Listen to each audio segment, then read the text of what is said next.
ಸಮಾಜದಲ್ಲಿ ಹಿಂಸೆ ದೇಶಕ್ಕೋಸ್ಕರ ಹೋರಾಟ ಮಾಡಿದಂಥ ಅನೇಕ ವ್ಯಕ್ತಿಗಳು ಅವರೆಲ್ಲ ಕೈಗಾರಿಕೆಗಳಲ್ಲಿ ಕೆಲಸ ಮಾಡ್ತಾ ಇದ್ದವರಲ್ಲ. ಅವರೆಲ್ಲ ಎಲ್ಲಿದ್ರು? ಅವ್ರ ತಂದೆ ತಾಯಿ ಏನು ಮಾಡ್ತಾ ಇದ್ರು? ಈ ದೇಶಕ್ಕೋಸ್ಕರ ಯಾರು ಬದುಕು ಕೊಟ್ಟಿದ್ದಾನೆ ಅವರೆಲ್ಲ ಉಳ್ಳವರೆಲ್ಲ ಅರ್ಥ ಮಾಡ್ಕೊಂಡ್ಬಿಟ್ಟಿದ್ದಾರೆ. ಏನೇನು ಇಲ್ಲದೆ ಇರುವಂಥ ಬಡಬಡ ಕುಟುಂಬದಲ್ಲಿರುವಂಥ ವ್ಯಕ್ತಿಗಳು ನಾನೇನಾದ್ರು ಒಳ್ಳೇದು ಮಾಡಬೇಕು ಅಂತ ಹೊರಟರು.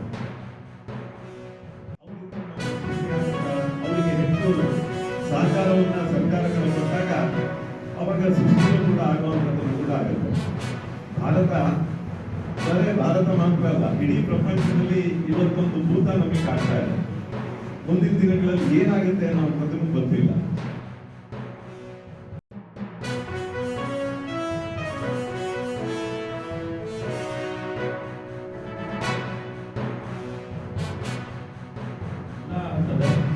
ಅಧಿಕಾರಿ ಸಿಬ್ಬಂದಿ ಎಲ್ಲರೂ ಕೂಡ ತಮ್ಮ ಪಾಲಿನ ಸೇವೆಯನ್ನು ದೇಶಕ್ಕೆ ಒದಗಿಸಲಿಕ್ಕೆ ಅವಕಾಶ ಇದೆ.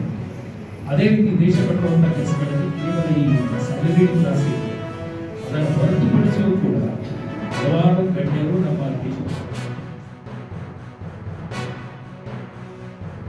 2,500ಕ್ಕಿಂತ ಹೆಚ್ಚಿನ ಉದ್ಯೋಗ ಆಕಾಂಕ್ಷಿಗಳು ರಿಜಿಸ್ಟ್ರೇಷನ್ ಅನ್ನು ಮಾಡಿಕೊಂಡಿದ್ದಾರೆ. ಹೀಗೆ ಒಂದು 2,000ಕ್ಕಿಂತ ಹೆಚ್ಚಿನ ಉದ್ಯೋಗ ಆಕಾಂಕ್ಷಿಗಳು ಭಾಗವಹಿಸುವಂತಹ ಸಾಧ್ಯತೆ ಇದೆ.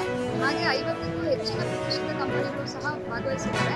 ಸೊ ಹಾಗಾಗಿ ಯಾವ ವಿದ್ಯಾರ್ಹತೆಯನ್ನು ಹೊಂದಿದ್ದಾರೆ, SSLC ಫೇಲ್ ಆಗಿರೋರಿಂದ ಇಟ್ಕೊಂಡು ಮಾಸ್ಟರ್ ಡಿಗ್ರಿವರೆಗೆ, ಹಾಗೆ ಡಿಪ್ಲೊಮೊ, IT, ಇಂಜಿನಿಯರಿಂಗ್ ಮಾಡಿರುವಂತಹ ಎಲ್ಲ ರೀತಿಯ ಉದ್ಯೋಗ ಆಕಾಂಕ್ಷಿಗಳು ಇಲ್ಲಿ ಭಾಗವಹಿಸ್ತಾ ಇದ್ದಾರೆ.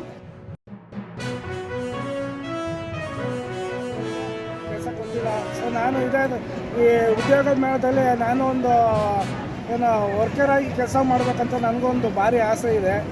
ಹಂಗಾಗಿ ನಾನು ಈ ಉದ್ಯೋಗ ಮೇಳಕ್ಕೆ ನಾನು ಒಂದು ಅಪ್ಲಿಕೇಶನ್ ಹಾಕ್ಬೇಕಂತ ಬಂದಿದ್ದೀನಿ. ನಾನು ಈಗ ಸುಮಾರು ವರ್ಷಗಳಿಂದ ಟ್ರೈ ಮಾಡ್ತಾಯಿದ್ದೀನಿ, ಬಟ್ ಅಂದರೆ ಆಗ್ತಾಯಿಲ್ಲ. ಈಗ ಅದೇ ಇದಕ್ಕಾಗಿ ನಾನು ಅದೇ ಉದ್ಯೋಗ ಮೇಳಕ್ಕೆ ಅಪ್ಲಿಕೇಶನ್ ಹಾಕ್ಬೇಕಂತ ಬಂದಿದ್ದೀನಿ.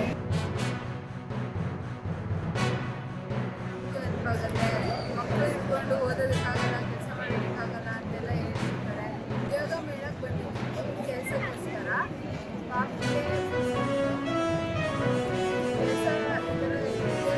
ಜಾಸ್ತಿ ಆದರೆ ನಮಗೆ ಹೆಲ್ಪಾಗುತ್ತೆ. ಈ ಥರ ಉದ್ಯೋಗ ಮೇಳಗಳು ಜಾಸ್ತಿ ಆದರೆ ನಮ್ಮ ಫ್ಯಾಮಿಲಿಗಳಿಗೂ ಹೆಲ್ಪ್ ಆಗುತ್ತೆ.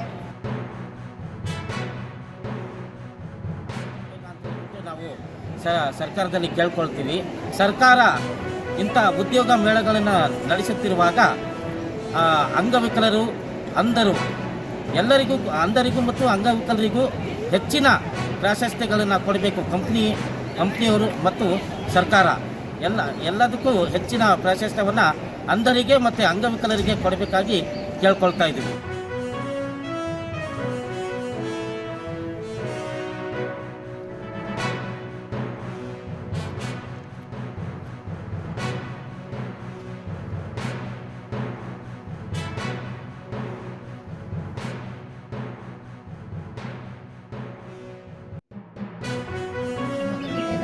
ಬಂದಿದ್ದೇನೆ.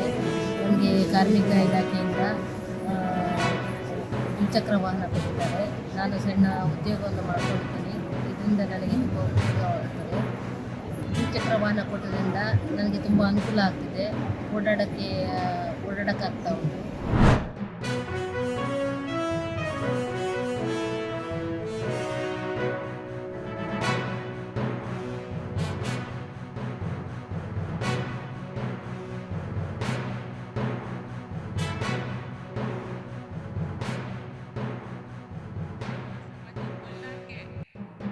सर्वसमावेशी कार्य किए जाएंगे।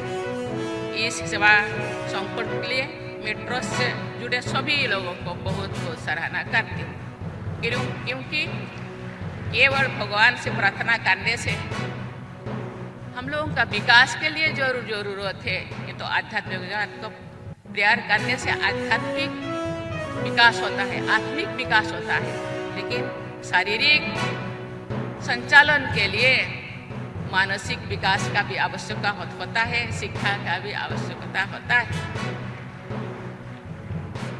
आध्यात्मिक चेतना में सभी जीव जंतुओं तथा वनस्पतियों के प्रति स्नेह एवं करुणा की भावना को सबसे अधिक जोर दिया गया है। साथ ही परोपकार को सबसे बड़ा मूल्य माना गया है।